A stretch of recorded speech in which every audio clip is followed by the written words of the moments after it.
Hey, Salakia, my video had stopped on my phone, so I'm gonna record it. I'm gonna finish recording the rest of it on my computer. So this one will probably upload before the first edition, the first part upload. But I'm gonna just title this one "Moods and Emotions," or "Emotions and Moods," part two, and I'm gonna just continue to go on, and finish where I started off. All right, so we was at Ephesians 6 and 18. I forgot what I was saying, so I'm just read it. It says, praying always with all prayer and supplication. All right, because this is what we're supposed to do: is prayer. It's power in praying, man. It's power in prayer, and this is why we pray. All right. It says, always praying always. This is something that you should be doing, that we all should be doing. A lot of a lot of basically what praying to Yahweh Shah. Oh shit! I don't think I can click. Yeah, it's still recording. All right. It says, therefore, Salaki, it says, with all prayer and supplication in the spirit and watching where I was, basically being paying attention, man. It says, therefore, with all perseverance, and supplication for all saints, man. You see, so we should be praying and, and basically being sober and watching the things, that are basically being thrown at us and basically coming before us. All right. That's why the scriptures tell you this. I can get this real quick. Romans 6. I don't want to take too long. I said I wasn't going to take too long on it. Oh, shit. So, like, all caps and shit.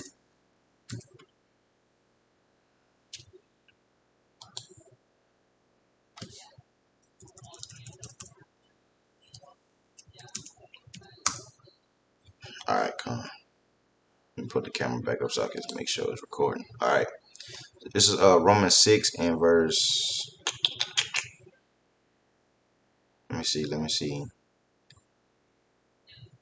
what it was. All right, come. So this is Romans 6 and verse 12. All right. It says, let me see. All right, come. This is Romans 6 and verse 12.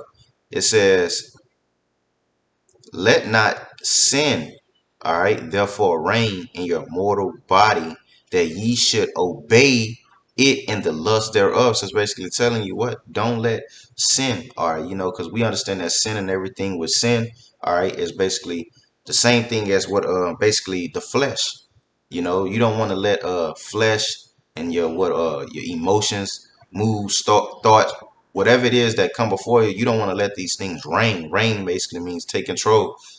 You put reins on a horse. What you do when you're riding a horse and you move those reins a certain way, you're controlling that horse to make him do what you want him to do, or basically maneuver and react in a certain way that you want him to react. So that's what your emotions are doing to you. It's trying to control your behavior and cause you to act out in a certain manner because you're in that temporary state mind. Remember, we went into that. It says, let not sin therefore reign in your mortal body, that ye should obey. If you obey something, that means what? Your fault. Let it lead you instead of you're leading it, man. All right, so emotions and moods can really get that powerful. Basically, spirits, that what it basically controls your thoughts. It'll take over your mind. So you have to really gird up the loins of your mind, and prepare your mind to basically what control these thoughts and turn that off, switch off. All right. It says should obey it in the lust thereof. You see, so in those lust is a strong desire. So guess what? Depression. It gives you a lust to cry, be sad, emotional. You don't want to do nothing. You want to lay down. That's why scripture say what? The desires of the slothful, it killeth him, man. You see, that's the lust that what depression gives you, or being sad, or just these emotions, being angry. What that lust, the lust that it gives you, it wants you wants to lash out. You want to beat in the ass, put your hands on somebody. That's what it's trying to do to you. That's this the way it's trying to make you react or basically come off. You know. But we remember, we always relate back and go back into what? Wisdom. Always reacting with wisdom and knowing and understanding what is being placed before us. All right. It says, neither yield ye your members as instruments of unrighteousness unto sin. You see, yield basically means to, yield. You driving, you see a yield sign. It basically means you stop at this yield sign and you like, shit, let's chill here for a little while before we got to make sure nothing coming. But neither yield ye your members as instruments of unrighteousness unto sin. So basically, don't give over to sin. Don't give over to the lust of the flesh, man. Don't give over to the flesh. Don't give over to the emotions and the things that's basically trying to, gain possession over you. All right. Because once those things gain possession over you, that's the way you're going to react and basically come off. And it's one thing that you can never take back is time and in your words. So you got to watch what you think. You got to watch what you say. But that all goes back to controlling your mind. All right. Ruling your spirit. It says, but yield yourselves unto the Most High. Yield to righteousness, man. Yield to Yahweh Yasha. Put on that whole armor, man. All right. Rather than giving place to sin and letting your flesh reign. All right. And someone that lets his flesh reign because he reacts to whatever emotion that comes before him. All right. It says, as those that are alive from the dead, we are the living. All right. Through the spirit of Yahweh Shah, because we were once what? We were once dead, man. All right. It says, in your members as instruments of righteousness unto the Most High, man. All right. So I had this article. Next thing I had, let me see. I had this article I was going to read real quick after that scripture.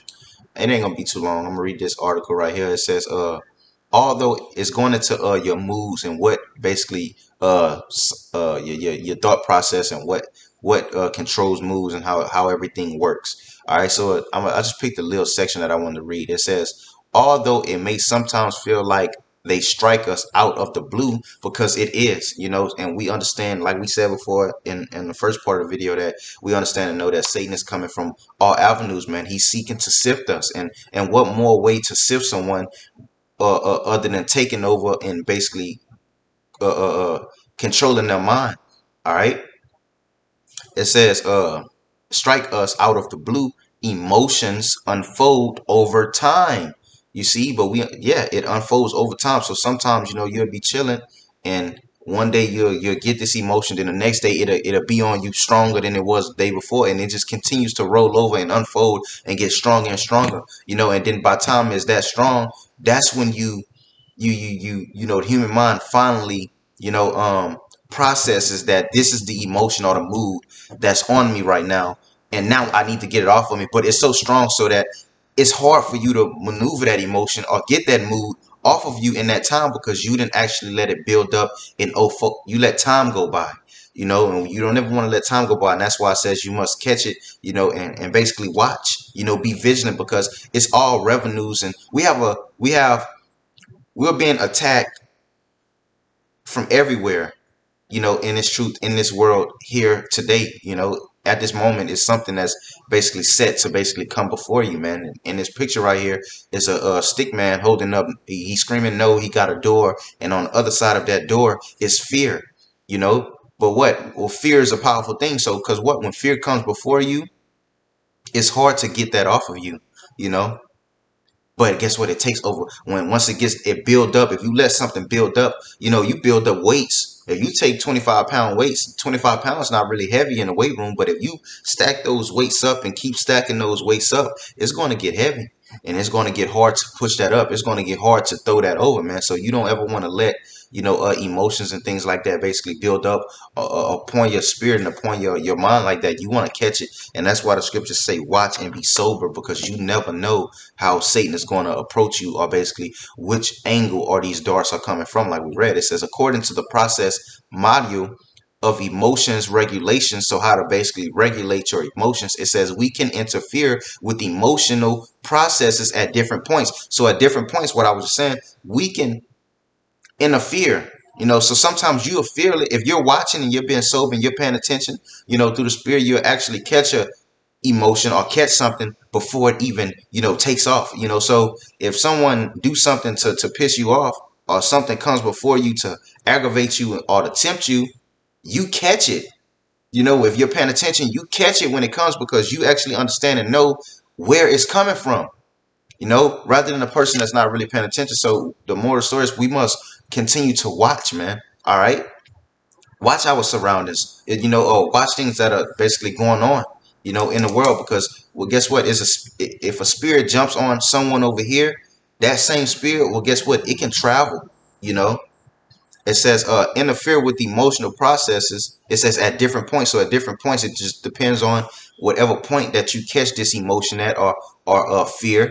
It just depends on what aspect, or when, as soon, the time point, I'm gonna say, when you catch it or notice it.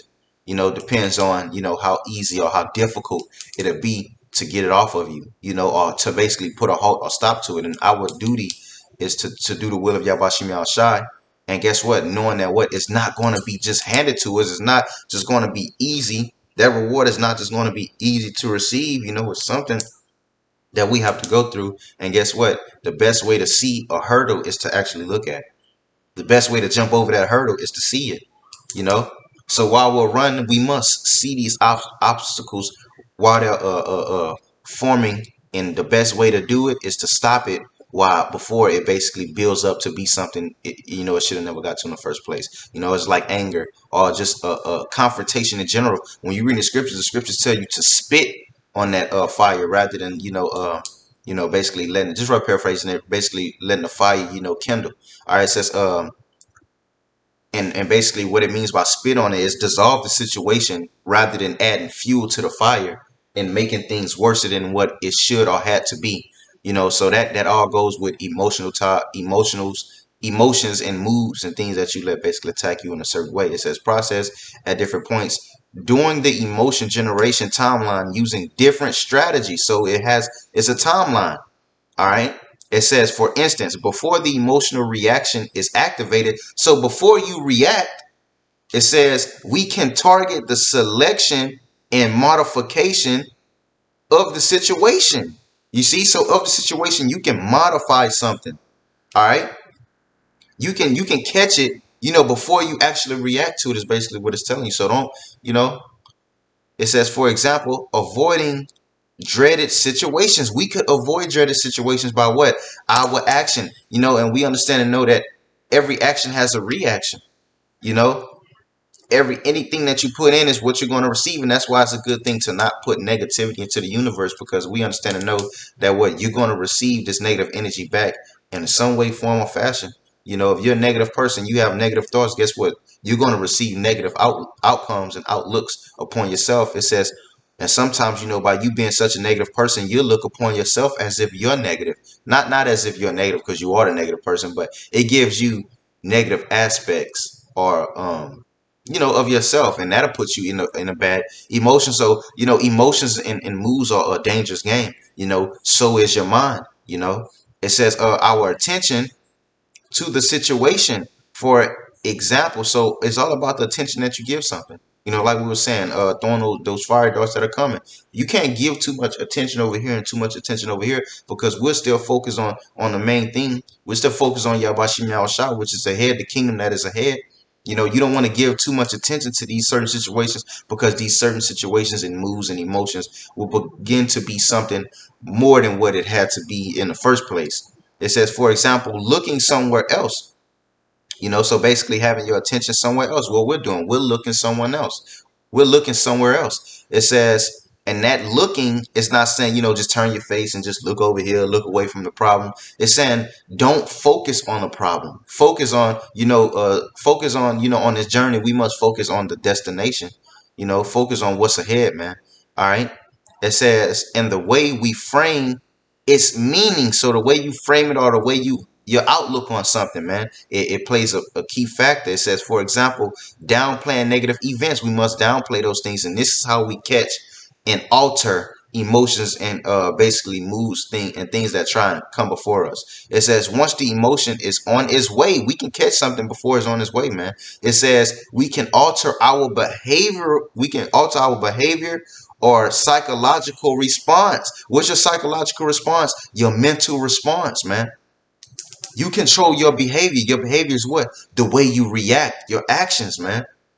Psychological is something that is very important, because a mood can mess with you psychologically, and it'll alter every response or every outlook that you have on anything. It says, for example, smiling when feeling fearful. When you're really scared, you're smiling. That's a good thing to do. It's basically what this article is saying, you know. But something, that a precept that just came to my mind that I wanted to get, because I kind of like quoted. I'm about to get it real quick.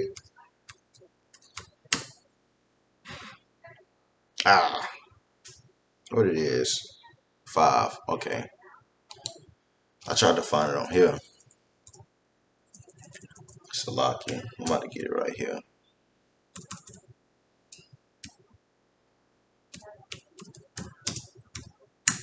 All right. God damn. Salakia. Hold on.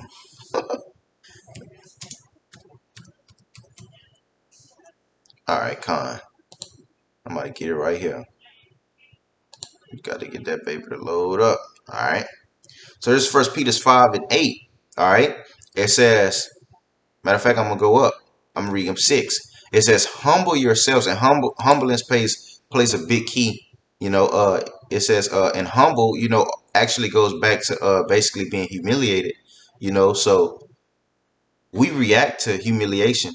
People, the human body, reacts to being humiliated, or feeling disrespected, or whatever it is, that basically takes you from a humble stage. So it says, humble yourselves therefore under the mighty hand of the Most High, that he may exalt you in due time. The Lord is going to exalt you in due time and basically put you on that high step that you so much of believe that you should be on. But it first comes with being humble and being low, man, of a low degree, of a low mind. It says, casting all your care upon him, casting all your cares upon Yahbashim Yahshua, not reacting and putting it matters into your own hands, sort of say. It says, for he careth for you. All right. It said, just the point, be sober minded, man. Because you got to think about it. A person that's drunken with wine or excess of wine, a person that's, under the influence, sort of say, all right, he's not of soberness. But this is, not just speaking of earthly being under the influence, but you can be under the influence, like the scripture. You can be under the influence of philosophies or certain doctrines. So basically be sober. All right. But my example was someone that's under the influence. They don't have the psychological manpower to actually see a situation in a way it should be seen. So it says be sober. It says be vigilant, be aware, be circumspect. It says because your adversary, the devil, as a roaring lion. So you want to make sure that you cover a whole 360 and you're paying attention and actually being aware of actually what's going on around you in your surroundings. It says, because the adversary, your enemy, the devil, as a roaring lion, he's the opposition. He's what's trying to stop you from getting to your destination. So guess what? He gonna throw these darts at you. He gonna throw things at you. But if you don't have that armor on, like we read earlier, guess what? These things are going to change you. These things are going to hit you, and it's going to cause you to stop. It's going to cause you to pay attention to this, and pay attention to that, and react. It's going to cause you to react to these things, A dart hits you, you're going to get turned around trying to see which way it came from, chase who threw it, It says, seeking whom he may devour. This is the whole duty, just to see whomever he could take over. But we understand and know, like we said, Satan likes to attack the mind, man. All right. He's looking to whom he can devour, because the way to devour somebody and to defile something is to gain access or control over the mind. And what is a better way to access control over the mind and the body other than an emotion or a mood to put you in, man? All right. That's why the scriptures tell you to what? 1 Peter's 1. 1 Peter's 1. Let's see. This is 1 Peter's 1 and verse 13. It says, wherefore gird up the loins of your mind. Prepare your mind. Be strong in your mind. Have a strong mental aspect about yourself, man. And the only way to gain that mental strength is to go through things that and basically practice strengthening your mental. So when emotions come, practice a little bit on canceling it out, or not reacting a certain way to situations, man. Changing your thought process, that's key, man. Coming to this truth, everything about you must change. So you can't have that same mindset that you had prior to coming into the truth. All right. So you have to gird up the loins of your mind, strengthen your mind, because when Esau comes and he coming to do the things that he's going to do, what torture methods and things of that nature. All of that is to do what? Break the mind. All right. And then the body is going to follow. It says, be sober. Sober again. You see, it says, and I'm going to get that word. It says, in hope to the, it says, in hope to the end for the grace that is to be brought unto you at the revelation of Yahweh Shem Yahshua. So we're prisoners of hope, hoping that we be of that number. All right. Because Yahweh Shem Yahshua is our hope, but at his revealing, all right, when he makes his return, man. Matter of fact, and I'm going to get this word sober real quick. Be sober. Oh, man. Let me go back. Let me see. Sober. I probably ought to click this. All right. Be sober. Sober means to be sober, to be calm, collected in spirit. What we said earlier, to basically what? Rule your spirit, man. All right. To be calm and collected. Know how to, actually see a situation and see things through. The only way to see things through when certain emotions come before you is to gather yourself together, breathe, calm down, and then reply. All right. It says to be temperate, dispassionate, and what? Circumspect, man. All right. Watch this. Being temperate. Watch this. This is what temperate say. Relating to denoting a region or climate characterized. No, not that. Showing moderation or self-restraint. That's what temperate means. Being temperate in all things. Self-restraint, man. Showing what? Moderation. Knowing how to what? The scriptures say be temperate in all things, man. Knowing how to control the situation. Dispassionate. Let's see what dispassionate says. It says none influenced by strong emotion. That's the spirit, man.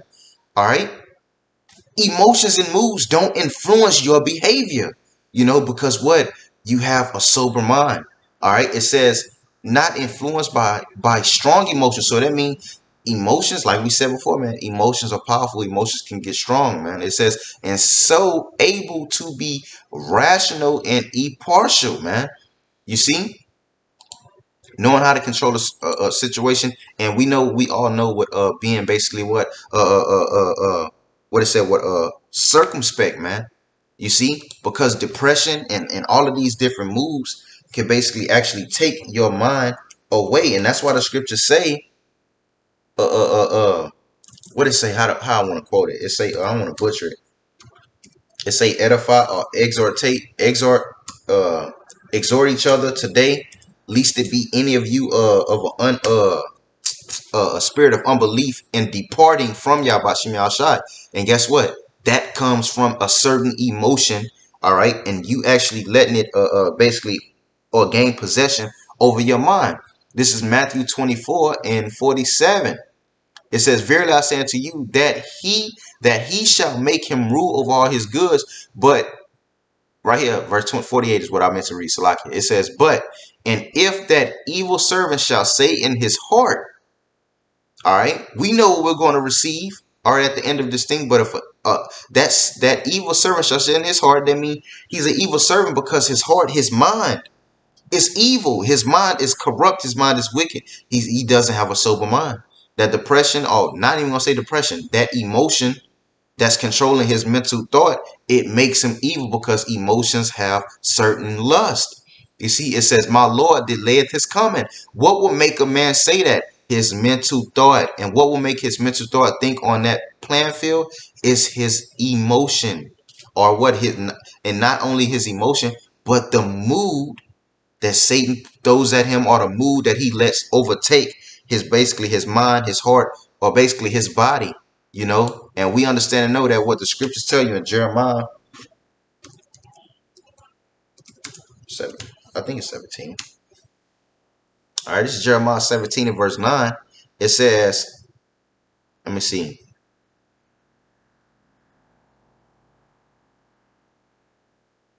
Right here. It says the heart is deceitful above all things. You see? So this is why you must gain control and power over your mind through the Supreme Power of Yahweh Shem Yahshua, and pray for the strength and pray for the things that we need now, because what? The mind and the heart is deceitful. It's a saying in the world that what? You're your worst enemy. All right? And it says what? The heart is deceitful. Deceit, man, what is trickery? is really not what you think or preserve it out to be, man. All right, so we all must be able to, control our minds and rule our spirits. It says, and desperately wicked. Desperate. When they say desperately wicked, that means it's a wicked, wicked thing, man. Sometimes you get thoughts and you don't even be intending to think these thoughts, but these wicked thoughts come before you, man. You see, and this is why you must ask for forgiveness for your thoughts and your thought process, man. All right. It says, who can know it? Who can know the things or fathom the things which the human mind thinks, man? All right. So if your mind can wander and do things like that on its own and you can't, you can barely control it, how much more when it emotion or a mood or an emotion come before you, man? All right. It says, I, the Lord, searcheth the heart. The Lord is searching the heart. The Lord pondered on the heart. The Lord is not looking, for your outer appearance and what you're saying and what you trying to put out to people. The Lord searches the heart, man. He want to see what kind of heart or mind you have, man. All right. Is it a mind of his liking and towards him, or is it a mind of darkness towards evilness? And that's why he said, put on what the breastplate of righteousness, man. All right. It says, I tried the reins. You see, he tried the reins, man. Reins basically means to control, man. It says, even to give every man according to his way and according to the fruit of his doings, man. So he wants to see of your doings. What scripture say that what the trial of man is in his reasoning. The Lord wants to see your reaction. And we say it's Satan, but ultimately who's giving Satan the go to bring these things before you is Yahweh Shem Shah, man. And that's why he say, I'm the one that try the reins and basically put these things before you into your past, man. All right, so that was really it on this. I hope this is edifying. This is speaking to me first. It's something that I was dealing with that I just had to put on, on record, to pass down to you brothers or whomever is watching this video. Lord willing, I hope it was edifying and you can benefit from this video. And I hope that Lord willing, that it basically helped you a lot.